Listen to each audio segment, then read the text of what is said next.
Hyperia is the new for 2024 mock hypercoaster that just opened up at Thorpe Park outside of London, England. It is the manufacturer's tallest coaster to date, standing 236 feet tall, reaching speeds of 80 miles per hour. It is an action-packed ride experience with tons of airtime, hang time, weird elements, little bit of everything. Not the longest ride in the world, but boy does it make a statement. Thorpe Park was always known for having some of the UK's best thrills, but they were always lacking that signature attraction. This is that massive standout ride they needed, and after experiencing it 8 times, I can confidently say it is the best ride in the UK. In this review, we're going to talk all about the ride experience. That includes the queue, station, the trains, layout, and then we'll give it a final score at the end of the video. But first, a little history. This ride is located in the back left corner of the park. It replaced an old log flume called Logger's Leap. And prior to the actual announcement that we are getting Hyperia, there was a lot of speculation about what manufacturer Thorpe Park would go with. I know many people really wanted to see something by Rocky Mountain Construction. There were rumors of a B&M hypercoaster. Regardless, it seemed like whatever they wanted was going to be something with a ton of airtime. They ended up going with Mach, and honestly, I think they made a great choice because they came up with a really interesting layout. It is very, very different than every other ride in the UK. In a presentation from some of the folks at Mach Rides, they revealed that they originally had 9 different layout iterations of Hyperia. You can see some of those animations or renderings here. I encourage you to watch the full thing, it is super interesting. But the layout that we currently have is version number 6. It combined those classical moments like airtime, but something with really unique elements in lots of sustained moments. They wanted an airtime machine and they got one. And they were absolutely limited by the space they had to work with. The other side of this outer bank here is the park's boundary. They couldn't build past that moment. That meant that you couldn't have like a traditional straight drop directly into an airtime hill like so many other hypercoasters. In order for this lift hill placement to work, the train had to completely flip around, and that's where you get that 180-degree turn. So that logistical constriction ended up leading to one of the craziest drops in the world. Pretty freaking cool. So let's walk through the average guest experience for those who go up to ride Hyperia. The first thing I gotta touch on is just the ride's sheer presence in this park. There's so much prominence to it because Hyperia is easily the tallest thing in the area. It's taller than the nearby Saw and Colossus by over 130 feet. The only other attraction in the park that comes close to being as tall is Stealth, and that's over on the other side. So this thing just feels enormous. It dwarfs everything else around it. And when you arrive in the plaza, you're greeted with just a whole lot of gold. Hyperia surprisingly has a pretty happy theme. I know, right? A little different for the UK. Normally everything's dark and spooky. But Hyperia is known as the Golden Goddess, so that's why you see that wing design everywhere. It's just meant to feel very angelic or heavenly. And I think that works really, really well. Now, I will say this is a very loose theme. I would say it's more of a stylization. Like, if we're being real, the station for this ride is literally like a shipping container. I don't feel like the theming has been set to the same standard that you get with other rides like Alton Towers or even Saw in the same park. But it is better than what you see with like Stealth and Colossus. I just wish there was a little bit more, and I certainly wish there was more landscaping under the coaster. It is very ugly down there. But if there's one thing with the theme that absolutely just got knocked out of the park, it is the soundtrack. This was done by our friends at ImaScore, and they just nailed it.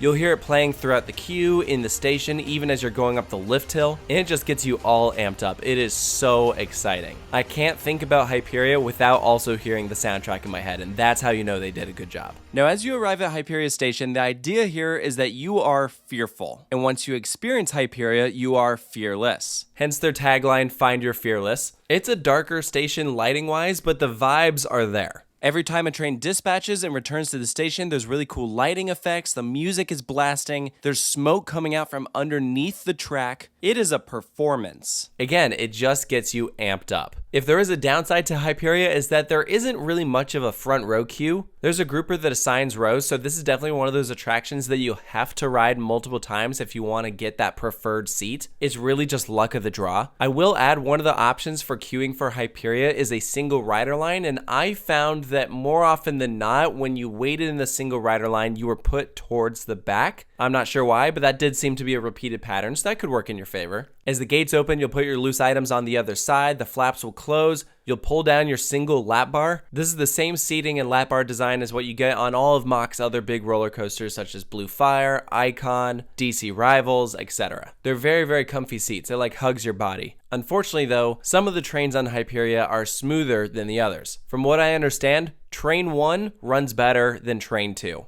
Unfortunately, as you're boarding, there's not really a way to tell which is which, but it seems like this is an issue that Thorpe and Mach will need to work out. But again, if anything, it means that you'll probably want to ride this multiple times so you can experience that smoother train. As you dispatch out of the station, smoke will come up, the music's blasting, it is just so dramatic as you turn straight into an outer bank. For those who have experienced Untamed at Walby Holland, this is a very similar sensation. You just dangle there to the left, hanging over the queue. All the riders are like looking out at you waving. It's so fun. It's that wacky introduction to some of those crazy sensations that you're about to experience. From here, you begin your climb up to the top and you start ascending pretty quickly. It's a silent chain lift. Again, you just have the audio blasting as you're going up. You get some really nice views of the surrounding area, although the lift hill is positioned away from the park, so you're not really looking at other roller coasters. But as you start to crest over, you do see the water out in front of you, which is very nice. And then you'll sharply rotate to the left, flipping around 180 degrees and plunge down to the ground. Especially when you sit towards the back, you're getting negatives and laterals because you are whipping to the right as well as getting ejected out of your seat. And that is what makes this drop so good. I've been told from people who have ridden this thing hundreds of times that row 10 on the right seat is the single best seat on the ride because of the first drop. And that seems to make sense to me. I love the back because of the first drop, but you also really feel that speed up front. 80 miles per hour is fast. That's also the speed that Stealth reaches, but it's only for a second. Hyperia keeps it going. I feel like other Mach coasters in the past haven't been like super forceful, and I can confidently tell you that is not the case with Hyperia. This ride is intense, and this is just the beginning. From here, you get thrown into a non-inverting Immelman. According to the Ride Forces app, you hit 4 Gs here, which is the most sustained moment of high forces on the entire ride. You'll start to go upside down and then rotate out as you reach the top. So technically, Hyperia has 2 inversions, not 3. But I've also seen some people debate this element saying, no, you go upside down. So we'll just leave that up to you guys in the comments. I love this moment because it's another huge drop that when you're sitting towards the back, you just get ejected out of your seat. Everything after the first 2 elements is better up front, in my opinion. But you gotta ride Hyperia in the back for the first drop in coming off the Immelman. Now this is where we get to the real wacky element. Following this non-inverting Immelman, you enter one of the craziest outer banks on the planet. It feels so unnatural, the way that you're just hanging to the side, and then you roll over into an inversion, and you build up so much speed as you're just dropping to the ground. It reminds me of the death roll on Iron Gwazi. It's a very similar motion. You're starting high, dropping low, but I would say this doesn't have as much whip as that moment. But it is still so good. That combination of the outer bank with the roll was just masterfully done. I've never seen anything else quite like it, and I loved every second of it. Now from here you enter Hyperia's next big crazy moment, and that is this insane stall that turns into really a dive loop. So this is our second inversion. You'll rotate upside down so you're just dangling there. The hang time is insane. You stall out and then you'll start to curve back down to the ground, once again building up so much speed. And unfortunately then that is when you hit a set of trims. In the front, I definitely lurched forward here. I wasn't expecting you to hit it kind of hard. I would recommend bracing yourself here. You just have so much speed that if you're going to clear this next element, you sort of have to slow down or else you could rip the riders' faces off. This is meant to be in sync with a splashdown. That was not working during my experiences, and from what I understand, it really hasn't worked since like day 1. And it was already looking rusty. I can't tell if that's intentional or not, but I hope they get the splashdown working because I feel like that would look very, very nice. You're hanging to the left, you rotate to the right, right up against the ground, then rise up into a final airtime hill that sends you directly into the brake run. So despite the trims, Hyperia still ends with a bang. And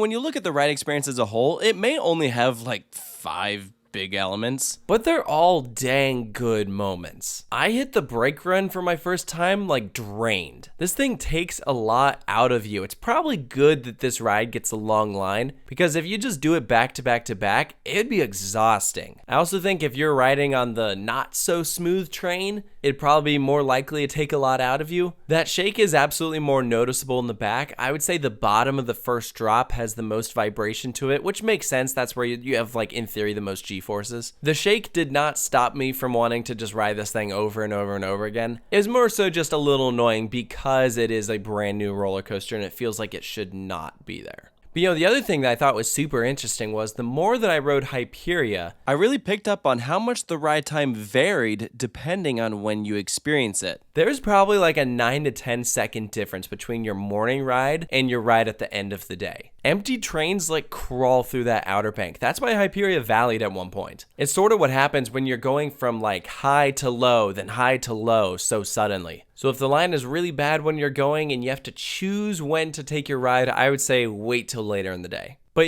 since experiencing it for my first time and really giving it a lot of thought, it seems like Merlin really opted to spend more of their money on height instead of length. They said, we want to break the record for the tallest roller coaster in the UK. That will be our big marketing push, even if it means compromising on the track length. And that's why Hyperia is so tall, but not that long of a ride. And I think it makes a ton of sense why they did that. And I'm not saying that was a bad choice, but part of me does wish there was a way to incorporate like 1 or 2 more elements. Like a traditional camelback would do so much for this ride. My friend Austin at Amusement Insider created this really cool animation of what Hyperia would look like if they decided to extend the track length. If they had, just a few extra $1 million. It's kind of interesting to see that like what if scenario, like how they could have fit more track into this very limited plot of land. But as much as that would have been cool, I wasn't as much bothered by the length of the ride when I was actually on it. Like everything just hit so well that for the most part, I was satisfied as we came to a stop. Which is a big difference from like DC Rivals, okay? That's the other big mock hypercoaster. That is such a long ride. In fact, we went out and said it was too long. We wish that the helix in the middle of the ride wasn't there because we felt it killed some of the pacing. And I think that was more bothersome than the shorter ride time on Hyperia. So if I had to choose which one I preferred, I would probably go with Hyperia, which is very interesting because they're actually very different ride experiences. Yes, the trains and the way they ride on the track feel similar, but the sensations are very different. Hyperia has inversions, DC Rivals has none. DC Rivals is all like smaller, sharp ejector hills. We're staying low to the ground for so many of those moments, and this just has these huge, towering elements. It's a very different take on a hypercoaster. The one thing that I wish we could have carried over from DC Rivals to Hyperia is the backwards seat. Riding DC Rivals backwards was one of the craziest experiences I've ever had on a roller coaster, and I can only imagine what that would have been like on Hyperia. The only downside with that is in order to add a backward seat, you would have to compromise one of the rows. So that does mean a smaller capacity unless you are able to just extend the train, which also means then extending the station, extending the brake run, etc.